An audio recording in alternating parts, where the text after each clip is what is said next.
Hello guys, welcome to my channel. Today we are going to see how to fix blurry fonts or not clear fonts in Windows 10 or Windows 11.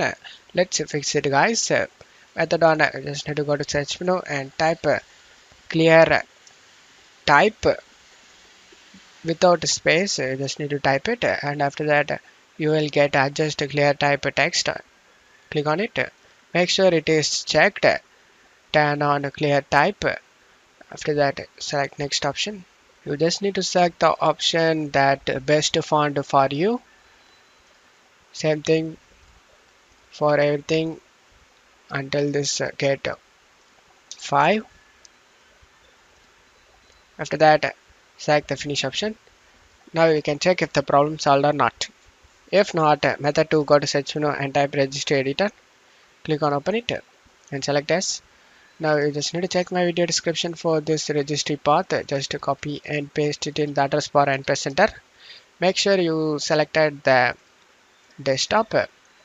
On right side we just need to find Win 8 DPi scaling. Just double click on it. Set this value data to 1 and click on OK. And now right click on the blank area and select new and select the 32-bit value.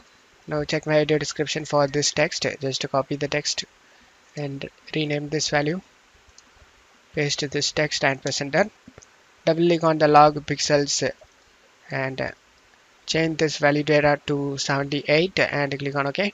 Now you just need to close stuff here and restart your PC. After restarting your PC, you can check if the problem solved or not. If not, method 3, you just need to go to search menu and type adjust the appearance. Comes up adjust the appearance and performance of Windows. Click on open it. In this option you just need to select adjust for best appearance and select apply and OK for save changes. Now you can check if the problem solved or not. I hope one of these methods fixed your problem. If the video helped you, don't forget to leave a like guys. You can also subscribe me and support me guys. Thank you.